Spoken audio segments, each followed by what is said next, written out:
jour, un enfant s'est perdu dans une grande forêt. Plus il s'aventurait profondément, plus les ténèbres l'enveloppaient et son cœur se sentait plus lourd. Il a appelé à l'aide, mais le silence a été sa seule réponse. Fatigué et désespéré, il s'est assis sous un arbre, les larmes aux yeux. Soudain, une douce lumière apparut entre les branches.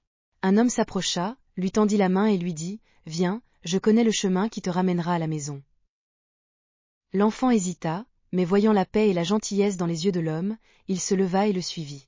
En marchant côte à côte, il découvrit que ce guide connaissait tous les recoins de la forêt. Il ne l'abandonna pas, même sur les chemins les plus difficiles, jusqu'à ce qu'ils arrivent enfin à une clairière où brillait la lumière de la maison. Cet enfant, c'est toi. Cette forêt, c'est le monde et ses doutes. Et ce guide, c'est Jésus-Christ. Peu importe où tu te trouves aujourd'hui, sache que Dieu t'aime et qu'il t'appelle à une relation personnelle avec lui. Le chemin pour répondre à cet appel est simple et clair. En 7 points, découvre la vérité qui libère, transforme et donne la vie éternelle. 1. Dieu t'aime et a un plan merveilleux pour ta vie. Avant même que tu sois né, Dieu t'a aimé d'un amour éternel et inconditionnel. Il t'a créé avec un but unique, rempli de joie et d'espérance. Jean 3 Car Dieu a tant aimé le monde qu'il a donné son Fils unique, afin que quiconque croit en lui ne périsse point, mais qu'il ait la vie éternelle. 2. Le péché nous sépare de Dieu. Le péché nous éloigne de Dieu et brise la communion parfaite qu'il veut avec nous. Aucun effort humain ne peut nous rendre justes devant lui. Ésaïe 59 Mais ce sont vos fautes qui mettaient une séparation entre vous et votre Dieu. Ce sont vos péchés qui vous cachaient sa face et l'empêchaient de vous écouter.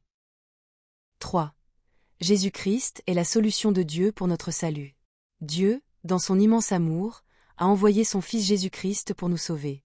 Il a vécu sans péché et a donné sa vie sur la croix pour payer le prix de nos fautes. 1 Pierre 2 Lui qui a porté lui-même nos péchés en son corps sur le bois, afin que, morts au péché, nous vivions pour la justice. Lui dont la meurtrissure vous a guéri. 4. La mort et la résurrection de Jésus nous donnent accès à la vie éternelle. Jésus n'est pas resté dans la tombe.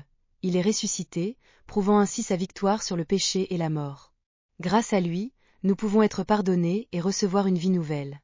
1 Corinthiens 15 Christ est mort pour nos péchés, selon les Écritures, il a été enseveli, et il est ressuscité le 3e jour, selon les Écritures. 5. Le salut est un don gratuit reçu par la foi. Le salut ne se mérite pas par de bonnes œuvres.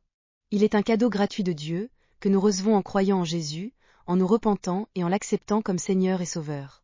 Éphésiens 2 Car c'est par la grâce que vous êtes sauvés, par le moyen de la foi. Et cela ne vient pas de vous, c'est le don de Dieu. Ce n'est point par les œuvres, afin que personne ne se glorifie. Jean 14 Jésus lui dit, Je suis le chemin, la vérité, et la vie. Nul ne vient au Père que par moi. 6.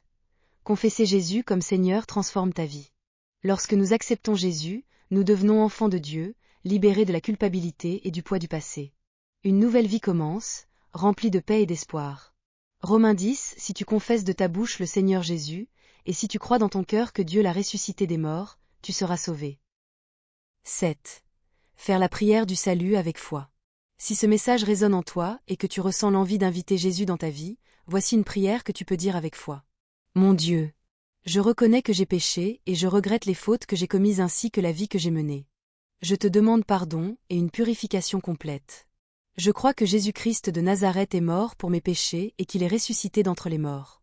Je crois qu'il m'a sauvé du péché, de l'enfer et du pouvoir des ténèbres, et que son œuvre à la croix me donne la vie éternelle. Seigneur Jésus, je t'accueille dans mon cœur et dans ma vie comme mon Seigneur et mon Sauveur. Merci pour ton amour, ton pardon et la vie nouvelle que je reçois en toi. 2 Corinthiens 5 Si quelqu'un est en Christ, il est une nouvelle créature. Les choses anciennes sont passées, voici, toutes choses sont devenues nouvelles. Et maintenant, si tu as fait cette prière avec foi et sincérité, félicitations. Tu fais maintenant partie de la famille de Dieu. Cherche à grandir dans ta relation avec lui en priant chaque jour, lisant la Bible pour découvrir ses promesses, trouvant une église où tu pourras être encouragé dans ta foi. Que la grâce du Seigneur Jésus-Christ, l'amour de Dieu et la communion du Saint-Esprit soient ton partage. Que Dieu te bénisse en abondance et que ta flamme brille pour sa gloire.